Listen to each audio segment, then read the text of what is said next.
This third generation Lexus IS is much improved, but it's still tasked with the same simple mission.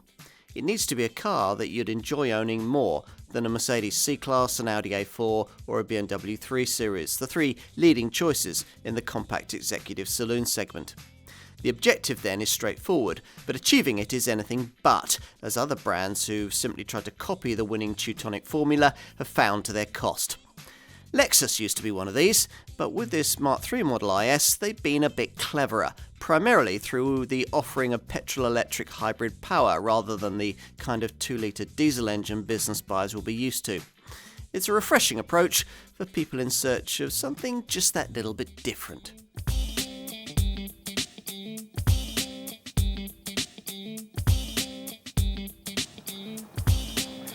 Here's an interesting car, the Lexus IS. This is a lightly improved version of the third generation model we first saw in 2013, and it's claimed to be smarter, safer, better to drive, and still very different, not least in the way it champions hybrid power in this segment.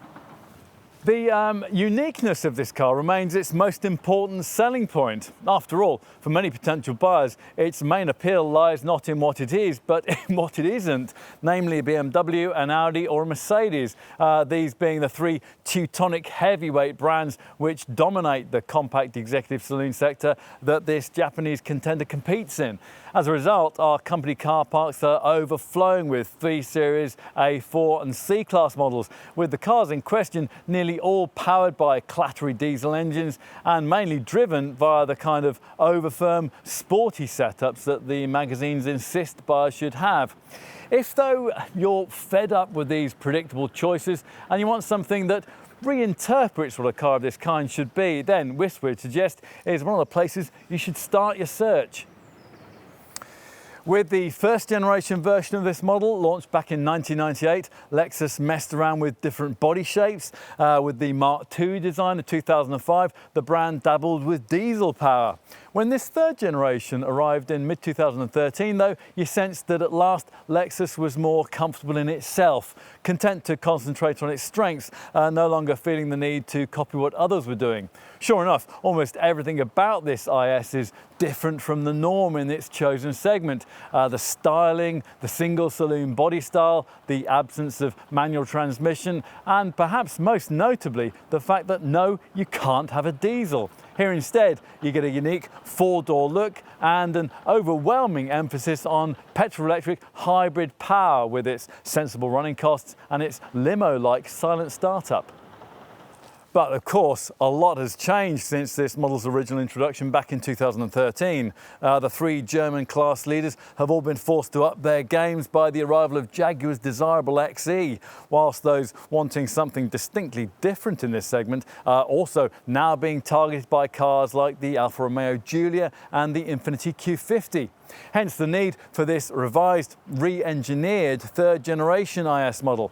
Can it continue to be the car to alter traditional customer thinking about hybrid power, about German brand domination, and about even Lexus itself? Let's try it.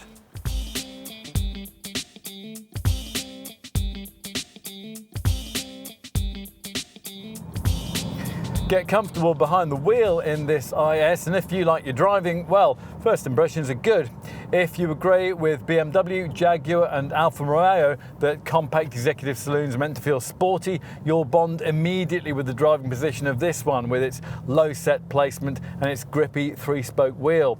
There is a feeling of dynamic purpose here that you just don't get in an ordinary C-Class or A4. It's precisely this that Lexus has tried to emphasize with the handling changes made to this revised third generation model. Basically, the whole suspension system has been taken apart and redesigned, and that's a pretty unusual initiative to take as part of a mere mid-term facelift. As a result, the components are now nearly 50% more rigid than they were before, which, along with improvements to the body shell rigidity, means that body roll is reduced through the bends. Now, if you happen to be familiar with the original version of this third generation model, this is where you'll also feel that the car responds a little more sharply than before. Improvements to the steering settings further help here, and the new suspension componentry helps the helm to deliver better response at cruising speeds. Now you should feel this improved IS to be more comfortable in urban motoring too, thanks to alterations to the coil rates and the shock absorber settings that allow damping force to be generated from lower speeds. It's all good, and as far as we can make out, it all works as advertised. But it is a little frustrating that equal effort hasn't been put into dealing with more pressing problems. Almost all IS buyers choose hybrid power with this car, and for the time being anyway, Lexus decrees that a non-negotiable part of its hybrid Synergy drive powertrain is a lethargic belt-driven eCVT auto gearbox that hobbles this car every time you put pedal to the metal. It's a fine and rather sweet shifting thing when you're ambling about, but if you press the throttle hard, the revs roar and, well, not a great deal happens. Even without this issue, this petrol-powered IS would lack the mid-range grunt of its direct 2-litre diesel rivals. As it is, well, let's just say that it certainly doesn't feel as if you've got 223 bhp of power at your disposal, and that's the claimed total output of this IS 300H model's 2.5-litre hybrid unit. The sales figures suggest that most IS buyers are quite happy to work around this issue, as we have been happy to do throughout this test. Get into a hybrid mindset and you'll find this car a quiet and enjoyable means of business transport, but it just could be so much more. Hyundai has shown with its Ioniq model that a conventionally responsive cog-driven auto gearbox can quite happily work with petrol-electric power, and Lexus urgently needs to copy that approach with the next generation version of this IS. In fact, a very good auto box does already feature in the IS lineup the Sports Direct Shift transmission that's borrowed from the brand's stonkingly fast RCF Performance Coupe, and which is fitted to the second engine option that's offered to buyers of this car, the conventional 2-litre 4-cylinder petrol turbo unit that's found in the IS 200T model. You'd be forgiven for not knowing that this variant even existed. Almost nobody in our market buys it, and Lexus almost encourages folk not to by limiting its availability to the priciest trim levels on offer. They're as aware as the company car decision makers are that the efficiency readings of that conventional power plant lag some way behind the figures achieved by comparable 2-litre petrol turbo rivals, which is a pity really, because in other respects the 245 bhp unit is a quiet and likeable thing. It's certainly very responsive, making 62 mph from rest in 7 seconds. That's nearly half a second quicker than the IS 300H. Nor are there the restrictions that limit the maximum speed of this hybrid variant to 124 miles an hour. An IS 200T improves that to 143 miles an hour. Which we will admit is not very relevant after all. When was the last time you drove at over 120 mph? Cars like this IS 300H are designed for the real world, so let's drive with a real world demeanour and see how it stacks up. If you're coming to this Lexus from a 2-litre diesel rival, as the Japanese brand hopes you will be, one of the first differences that you'll notice on the move will lie in the way the hybrid system goes about creating its impressive efficiency by allowing the engine to rev up and down in a way that's really quite unconnected to your actual road speed. Now, as drivers, we tend to rely on these auditory cues to gauge how fast we're going. For example, during deceleration, when you hear the engine note play down different tones through different gears. In this IS though, you can be decelerating while the engine note is ascending the scales, and it all takes a little bit of getting used to. Lexus's answer to this problem is rather novel. This little ASC, or active sound control switch, down here to the right of the steering wheel. Now it activates a loudspeaker emitting a synthesized engine noise, the pitch of which is governed by the speedometer. Yes, really. So as you slow, so does the aural accompaniment. Throw in a downshift and you'll hear the sound flare in response, and you even get 6 frequency registers for the 6 gears that you can control via these steering wheel paddles. A gimmick? Well, in almost any other car we would have said yes, but here it really does help you attune to hybrid motoring that little bit quicker. The noise synthesizer even makes a reasonable attempt at simulating a V6 growl at full throttle, although ideally we'd have tuned it to change up to the sound of the Lexus LFA supercar's howling V10. Anyway, if you find the whole setup annoying, you can easily turn it down or switch it off. But you shouldn't need to, because once you're up at cruising speeds, it doesn't intervene anyway. This IS300H then reverts to the kind of whisper quiet progress that was previously the preserve of top-end luxury saloons. At lower speeds, as with most full hybrids, this car can trickle along powered by the 230-volt nickel metal hydride battery pack, as it will from start off, or with just the engine if you're giving it full throttle, or more usually with a combination of both. And that's something you can monitor via a selectable energy monitor display on the infotainment screen in the center of the dash. And unlike, say, an old Honda hybrid, you don't have to have the combination approach if you don't want it, as long as the engine's warmed up. Pressing this EV button near the gear stick will keep the car in all electric mode for anything between a few hundred meters to just over half a mile, provided there's charge in the battery and you keep to below 25 miles an hour. Once you do need to use the engine, you get the usual hybrid benefit that power, which would otherwise be wasted while braking and decelerating, can be used to charge the batteries and drive the electric motor. And that readies things for the next time that you want to trickle along in all-electric silence. Once the engine is cut in to dominate proceedings, it'll be a case of making the best selection from the standard drive mode select system, a setup that works via this rotary dial near the gear stick, tweaking the engine output, the throttle response, the gear shift times, and even the air conditioning functionality through three main settings. There's normal if you want to leave the software to do its own thing, but otherwise you can select eco for efficiency or sport for performance motoring that comes with the accompaniment of a red tinged hue on the instrument panel ahead of you. A button below the controller is provided for a fourth option, snow, which restricts throttle responses to avoid wheel spin on slippery surfaces. Top models also get an extra customized option too, which allows you to tailor drive mode select settings to suit your own personal preferences.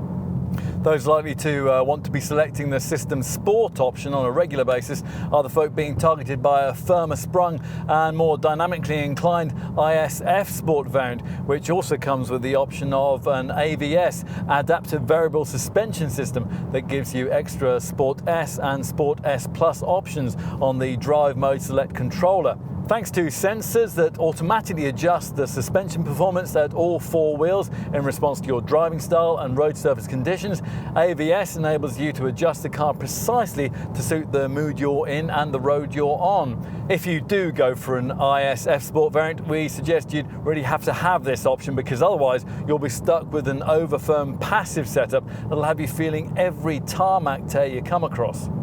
Neither AVS or F-Sport trim are necessary though to appreciate this IS model's status as easily the best handling mainstream Lexus you can buy. Contributing factors here include the development at the fearsome Nürburgring Nordschleife, a near perfect 50-50 weight distribution, and the basic excellence of the multi-link rear suspension design, improvements to which we covered earlier on. The ride's good too, even with the largest 18-inch wheels we're rolling on here. There's just enough suppleness about it to cope with our country's hopeless road surfaces. Plus, the stability control system is one of the best in the business, intervening gently and almost imperceptibly. Get this IS on a test track with all its electronic aids disabled, and if you can work around the gearbox and the hybrid system issues we covered earlier, you'll find a chassis that's as playful and talented as you expect from a car that's enjoyed thousands of hours honing around that infamous bit of tarmac in Germany. As good as anything in the class? Well, we'd say so.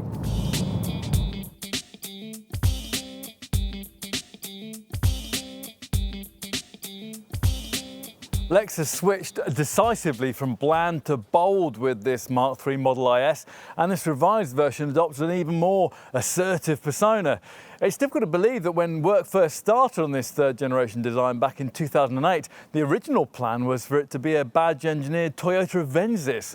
Thankfully, common sense prevailed, and what we ended up with here is a properly credible alternative to the established premium players in this segment. As before, this saloon body style remains all that Lexus is prepared to offer. Well, as for the changes introduced as part of this midterm refresh, well, they're most evident here at the front. Now, there's fresh full LED technology for the reshaped headlamps, and they have a more pronounced look than before, and they better emphasise the smart L configuration of the tick-shaped daytime running light slashes. The main lamp units now extend further inwards towards the subtly restyled spindle-shaped grille, and that blends more smoothly into the sleeker bonnet.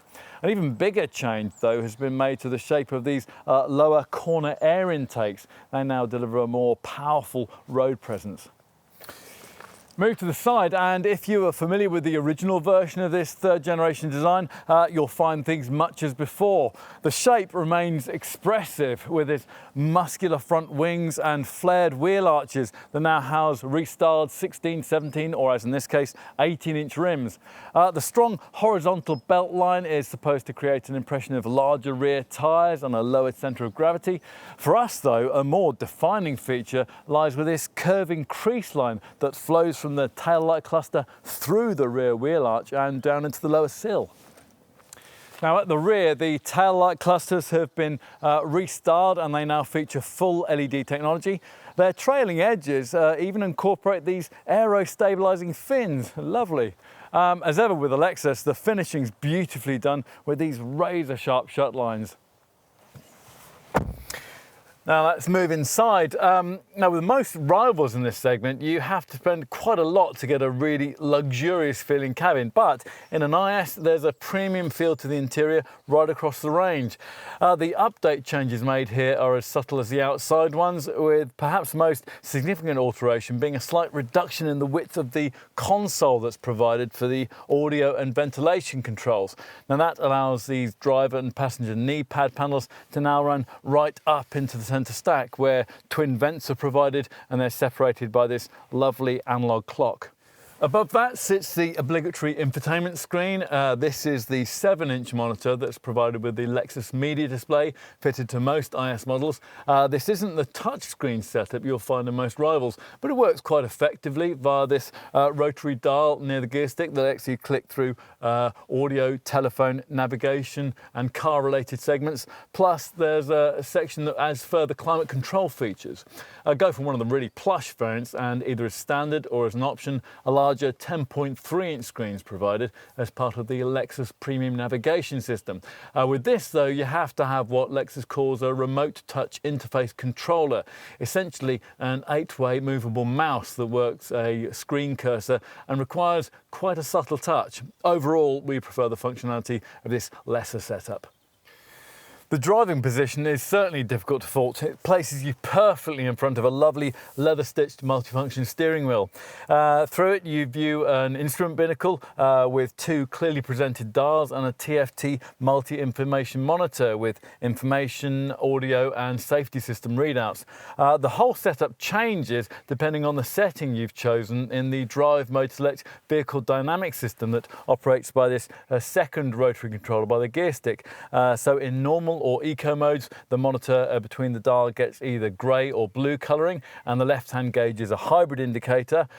Select Sport though, and the colouring turns to red, and the hybrid indicator is replaced by a rev counter.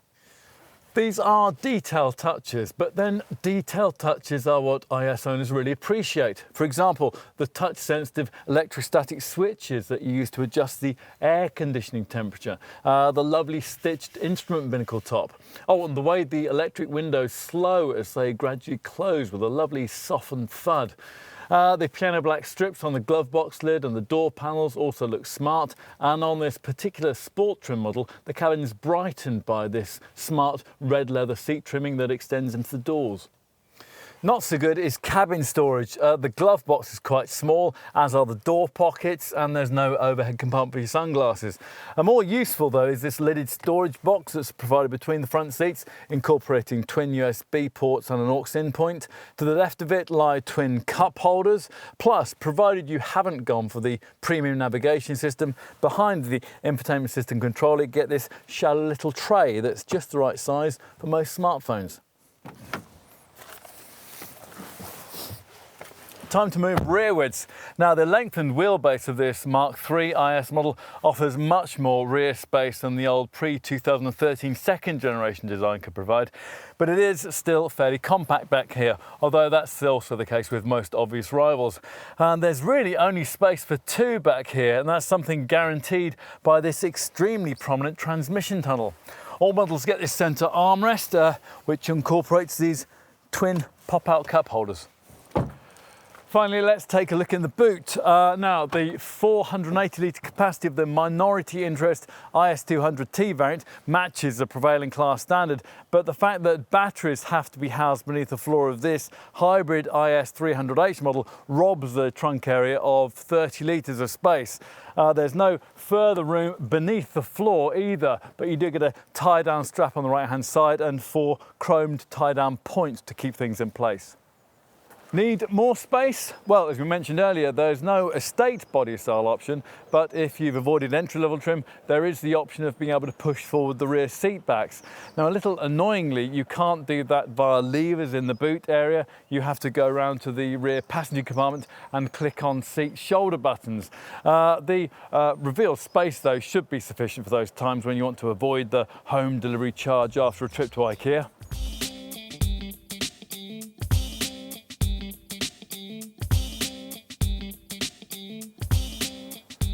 So, what will you pay for one of these? Well, less perhaps than you might think.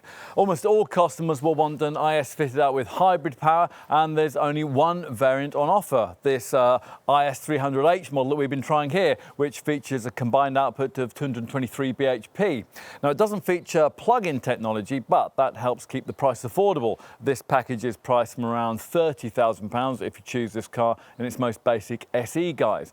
Most buyers, though, will want one of the various plusher variants further up the range, all of which feature the advanced Lexus Safety System Plus setup, and which retails somewhere between £32,000 and £40,000 depending on the trim level you're looking at. If you're shopping at the upper end of this bracket and you really don't like the thought of petrol electric power, then your dealer will suggest you consider the alternative 245 bhp IS200T variant. That's priced from around £39,000. This offers a conventional petrol turbo engine putting out 245 bhp, and it'll save you around £1,000 over a comparably trimmed hybrid derivative. Across the range, you only get auto transmission, an eCVT belt-driven unit in the IS300H, and a conventional 8-speed torque converter auto in the IS200T. Now, bear that auto-only format in mind when you're making competitor comparisons. Whichever of the two IS variants you decide on, there's just this single 4-door body style on offer, although Lexus does offer all the same technology in its 5-door NX crossover model if you like the concept here, but you need extra versatility. So, what kind of value proposition does IS model pricing represent in the closely thought compact executive saloon segment? Well, let's see. In terms of ordinary hybrid technology, by far the most credible direct alternative to an IS300H in this segment is the Mercedes C300H. Now, the Merc's faster and it's a bit more efficient than an IS300H, but it costs around £37,000. Otherwise, directly comparable parallel hybrid competitors are quite hard to come by in this class. A Ford Mondeo Vignale hybrid is one possible option. Now, that's priced at around £32,000, but it's only got 187 bhp. It's not very efficient, and it won't be perceived as a classy enough proposition by most prospective Lexus buyers. Equally easy to dismiss is the Infiniti Q50 hybrid, which is even less efficient than the Ford. It costs around £43,000, and it's got far more power than most buyers will need. Tougher alternatives for prospective IS300H buyers to dismiss will be those that feature plug-in hybrid power. And because of their lower emissions, plug-in hybrid contenders come with a £2,500 government grant towards purchase. And that's denied to contenders like this Lexus that persevere with ordinary parallel hybrid engines. Now, that can make the plug-in approach look quite tempting. After all, take that grant into account and around £32,000 can get you a BMW 330e, while if you're prepared to sacrifice status to get a bit of extra space, VW Passat GTE can be yours for around £34,500. In both cases, though, you'd have to spend quite a bit more than that on plusher trim to get a car that can match the kind of classy cabin that comes with all versions of this Lexus. The Japanese brand, though, really doesn't want to go head-to-head with plug-in technology here. Instead, they're positioning this IS300H as a cleaner, quieter alternative to the kind of 2-litre diesel model that most buyers choose in this segment.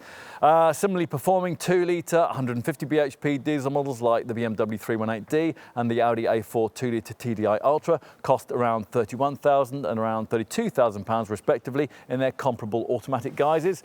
Jaguar XE and 2-litre D 163 bhp auto form, that also costs around £32,000, while a Mercedes C220D auto costs from around £33,000.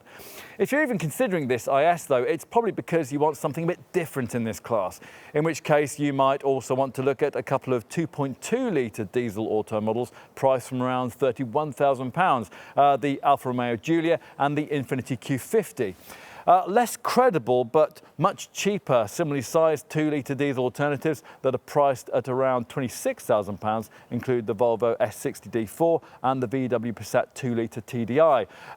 While some may also be prepared to consider the Citroën-derived DS5 model, which in comparable Blue HDI 150 guise costs from around £29,000. Those then are your direct diesel options to an IS hybrid, and all of them are dirtier, they're all noisier, and they all run on more expensive fuel. If you don't actually care about company car economics, but you like the idea of a kind of downsized Lexus limousine, then you might be one of the very few potential customers that are prepared to consider the minority interest petrol turbo IS200T version of this car that I mentioned earlier.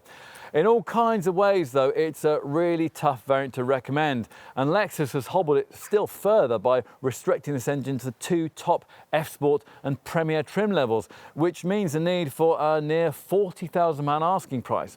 Now, you can match the IS200T's performance for not much more than £30,000 with more efficient 2-litre petrol turbo versions of the Audi, the BMW, the Mercedes, the Jaguar and the Alfa Romeo models we were just talking about. Though, of course, once you spec any of those up to match an IS200T, you would need a Lexus-like budget to buy it. Enough though with the comparisons. We're going to assume you've done your homework, you've decided on an IS300H, and if that's the case, then one of the reasons behind your decision is likely to be an expectation of a very complete standard specification. If so, then by and large, you won't be disappointed. Now, mentioned earlier on the entry-level SE version, you do without a lot of the electronic safety kit that's standard elsewhere in the range, and it also lacks modern executive basics like navigation, parking sensors, rain-sensing wipers and folding rear seat backs.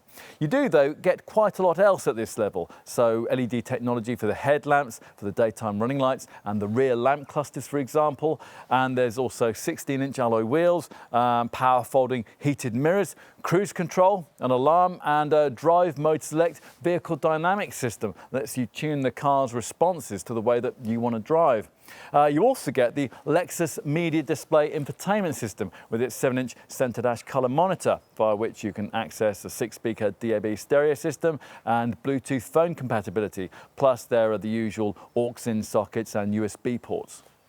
Probably, though, you're going to want to go beyond SE trim and get yourself a rather nicer IS. So the next step up the range is Executive Edition trim, which adds the full navigation system most business buyers will want, along with the larger 17-inch alloy wheels, rain-sensing wipers, reversing camera, keyless smart entry, dual-zone air conditioning, heated front seats, split folding rear seat backs and adaptive cruise control that adjusts itself to the speed of other vehicles.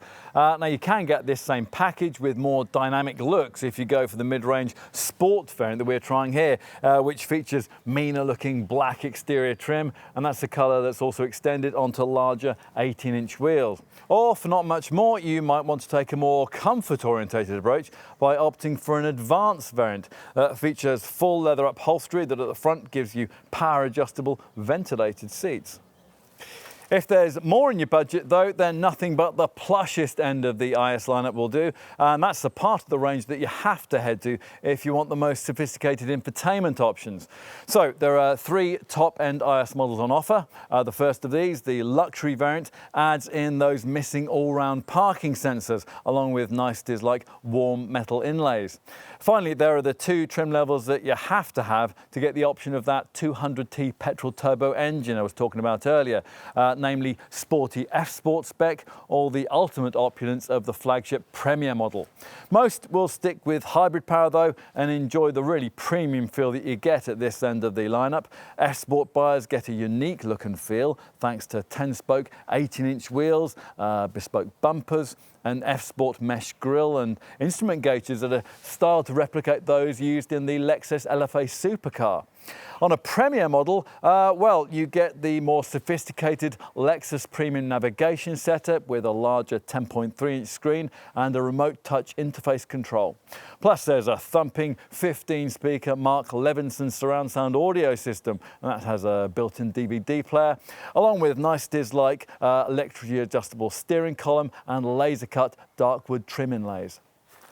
Enough with the standard stuff. What about options? Now, unlike its German rivals, Lexus isn't keen on giving its buyers pages and pages of extra cost boxes to tick, which does make life a lot simpler. If you go for the entry-level SE trim, you'll be offered the option of navigation. Now, that's also the case with the luxury or F-Sport variants, although here buyers can further upgrade to the more advanced Lexus premium navigation setup if funds permit. On most mainstream variants, you can choose to pay more for rear parking sensors too. F-Sport buyers can also pay extra for the 15-speaker Mark Levinson audio system, leather upholstery, adaptive variable suspension and special Naguri-style trim inlays. You have to have a Premier trimmed variant if you want the option of a sunroof. As for practicalities, well, providing you avoid entry-level trim, there's the option of a towing pack, plus there are the usual roof racks and carriers for things like roof boxes and bikes. You might also want to consider rubber floor mats, a protective film for the door handles, and a stainless steel rear bumper protection plate. For the boot area, there's a trunk liner, horizontal cargo net, and a foldable storage box. On to safety stuff. Now, one of the key changes made to this revised third-generation IS model lies in the fact that, provided you avoid entry-level trim, you get a package of cutting-edge, camera-driven electronic safety features fitted as standard. The brand calls this its Lexus Safety System Plus pack, and it includes 6 key elements. Now, as you'd expect in this day and age, one of those is an autonomous braking system. Lexus calls it a pre-crash system, and it's one of those that scans the road ahead as you drive in search of potential collision hazards. If one's detected, then you'll be warned. Now, if you don't respond, or perhaps you aren't able to, then the brakes will automatically be applied to decrease the severity of any resulting accident. Now, that setup's also able to specifically identify people, and it will apply braking if a pedestrian is detected in front of your IS at speeds of between 19 and 50 miles an hour. The other 5 Lexus Safety System Plus features can be quickly covered. Lane departure alert warns dozy drivers who've drifted out of their lanes on the highway. Sway warning sounds an alert and displays a warning if steering input, lane positioning and vehicle sway suggest driver fatigue. Automatic high beam automatically dips the headlights at night. Adaptive cruise control automatically keeps you a safe distance behind the car in front on the highway. And traffic sign recognition will picture road signs on the move and display them for you on the dash. As for a more conventional safety kit fitted to all IS models, well, pretty much everything you'd expect is present and correct. So you can tick off a pedestrian-friendly bonnet, ISOFIX child seat fastenings, and no fewer than 8 airbags, twin front, side and curtain bags, plus knee bags for both front seat passengers. Across the range, you'll also find a tyre pressure warning system and hill start assist control to stop you from drifting backwards on uphill junctions. In addition, there are all the usual electronic driving aids for braking, for traction and stability. And these are systems that in most other cars will only activate at the last minute if the situation demands it. In an IS, though, it's all done a bit more cleverly. The so-called Lexus Vehicle Dynamics Integration Management setup will coordinate everything together and take action to correct the car just a little bit earlier. At the top of the IS range, Lexus also offers two further camera-driven safety features. A blind spot monitor works on the move to stop you from dangerously pulling out to overtake in front of another car, and a rear cross-traffic alert system warns you of an approaching vehicle when you're reversing out of a parking space. Now, these two systems are optional on an F Sport variant, and they're standard on the top Premier model.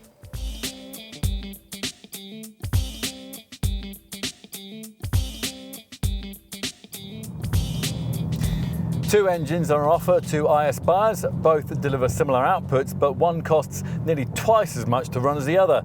No prizes then for guessing which unit will mop up the most sales. It won't be the 2-litre petrol turbo unit you'll find in the IS 200T. This engine may be smooth, responsive and slightly more efficient than the 2.5-litre V6 of the IS 250 variant it replaced, but the figures, 39.2 mpg on the combined cycle and 167 grams per kilometre of CO2, still struggle in the modern era. On to consider the running costs of the petrol-electric IS 300h hybrid that we're trying here. To get the best figures this car can offer, you'll need the entry-level SE variant with its smaller 16-inch wheels, in which form this car is supposed to be able to return 67.3 mpg on the combined cycle and 97 grams per kilometre of CO2. Rival four-cylinder diesel automatic competitors can now match, and in some cases even better, that sort of economy, but they can't match the cleanliness of this Lexus's emissions, which is why an IS 300h is cheaper than a rival 2-litre diesel to tax. The best a rival Audi A4 2-litre TDI S-Tronic can do is 101 grams per kilometre. A Jaguar XE 2-litre D 163 Auto is 106 grams per kilometre. A BMW 318D Auto is rated at 111 grams per kilometre, and the Mercedes C220D Auto comes in at 112 grams per kilometre. Of course, the emissions of an IS 300h don't look anything like as good if you compare them to the CO2 figures that you get from a plug-in hybrid model, say the kind of BMW 330e or Volkswagen Passat GTE that wouldn't cost you much more. Toyota's Prius plug-in shows us that Lexus has access to this kind of technology, but the brand has clearly decided to keep that back for the next generation version of this car. Bear in mind that, as usual, larger rim sizes make quite a difference to the readings we've just quoted.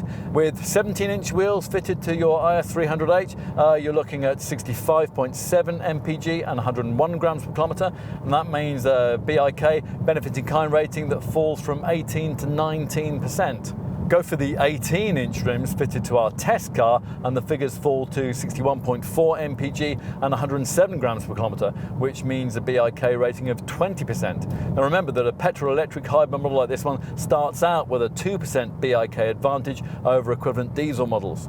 And of course, all IS variants run on petrol, which remains significantly cheaper than the diesel fuel that's used by most of the rivals that buyers will typically be considering this car against. As you expect, to get the full benefit of the potential efficiency of this Lexus, you've got to do your part as a driver, and that means proactive use of the various modes and systems that are provided. Now, to get anywhere near the figures being quoted, you'll have to keep the car locked into the Drive Mode Select's Eco mode, which moderates the throttle response and the engine power output, while also tweaking the climate control. Plus, you'll also need to keep a very careful eye on the hybrid system indicator that replaces the usual rev counter on the dash, and make sure that the needle stays as often as possible in either of the blue eco or charge zones. If you're familiar with the Lexus brand, you'll probably already know that this car uses a full hybrid system, and that's one that can allow the electric motor to operate independently of the petrol engine. Now, thanks to this, the car is often able to revert into an all-electric drive format, and you can even force your IS to operate that way by pressing this EV button down below the gear stick. Now, the EV function is only available for just over a mile though, and it won't work at all if you exceed 30 miles an hour or if for some reason the batteries aren't charged up. Those in a frugal frame of mind will want to keep an eye on the various graphical screens that are provided by the fascia's large 7-inch Lexus Media Display colour monitor. There are two, one badged past record and the other trip information. Now, the first shows your recent fuel consumption, while the other builds on that with information on your operating range and your average speed. Another option on the screen is the useful energy monitor, and that's there to show at a glance at any time what's being charged or driven by what. There's a strong environmental argument to make too, given that an IS300H emits NOx emissions that are way down on what you'd be smoking out at the wheel of a diesel. Of course, during much of your urban motoring in this Lexus, let's say when you're inching along in traffic, you've got the engine seamlessly disabled, the EV mode activated, and battery power in motion, well, you won't be emitting any emissions at all. In terms of other things worth knowing, you'll want to note that owners of conventional hybrid models like this one no longer qualify for free congestion charging. And another annoyance is that the Lexus doesn't copy the 5-year warranty that parent company Toyota offers with the same technology. So on this IS, you'll get the same kind of 3-year, 60,000 mile deal that you'll get with German rivals. You'll want to know about depreciation. As ever, the IS fares pretty competitively here. According to independent experts CAP, after 3 years and 60,000 miles, your IS is likely to be worth about 36% of what you originally paid for it. Insurance groupings vary between 28E and 30E for the IS300H hybrid model, with the IS200T variant rated at Group 35E. And finally, let's cover the maintenance implications of running an IS300H, which might turn out to be a clinching factor for those considering this Lexus hybrid against a comparable diesel rival. Now, there's nothing particularly unusual about the servicing regime. Garage visits for all IS models are required once a year or every 15,000 miles, whichever comes first. Necessary work alternates between intermediate and full services. At 60,000 miles and 100,000 miles though, your IS will need a bit more attention with the so-called full plus 60 and full plus 100 checks.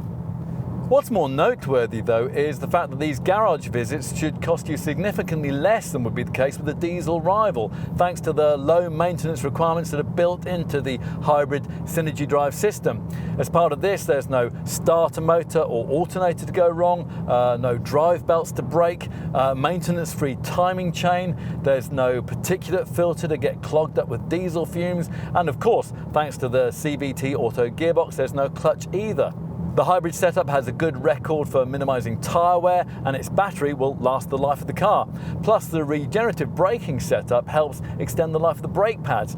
Over 60,000 miles of driving, the front pads should need replacing only once, while the rear pads and all the discs will probably last the full distance. What else? Are you worried about the complexity of the hybrid system? Well, don't be. There are over 8 million Toyota-engineered hybrids reliably pounding global roads, and the facts are that hybrid technology generates fewer warranty claims than conventional petrol or diesel engines do. Anyway, the hybrid system gets its own 5-year warranty, and you can choose to further extend that every year in the first decade of ownership, with no limits on total mileage. There's also a 12-year anti-corrosion and perforation warranty, and a 3-year paintwork and surface rust warranty.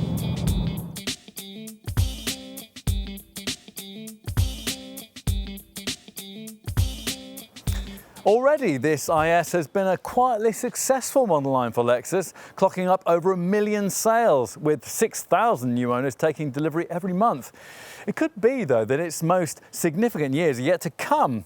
With the future of diesel increasingly shrouded in doubt, the brand's decision to persevere with hybrid power as an alternative to mainstream black pump fueled motoring is now starting to look very clever indeed. So it's a good time for the company to have sharpened up the act of this now more sharply styled and more sophisticated 3rd generation model. It still isn't going to attract many takers in its conventional IS200T guise, but look at it closely in the hybrid IS300H form we've been trying here, and you'll find an awful lot to like, provided that you're prepared to make a few compromises in a few areas. Don't go expecting a choice of body styles or a wide range of different power options. And although on the road the ride and handling is now much improved, the engineers haven't been able to do very much about the way that the vague response from the thrashy CVT auto gearbox still rather undermines the driving experience. There's plenty to put up against that though. If a need to keep your spend to no more than £30,000 means that you're looking at the entry-level IS 300H model, you'll find that nothing else priced at the same level in the compact executive saloon segment is quieter, cleaner or more affordable to tax. Spend more on a plusher variant like this one and you start to have to take into account cleaner plug-in hybrid segment alternatives, but even then the classy feel of this Lexus can be difficult to resist. Add in the arresting looks and a dealer network that's routinely steeped in praise by every survey going, and the result is a car many may now want to reconsider. In summary, it's the best small Lexus yet made, and that makes it a very desirable thing indeed.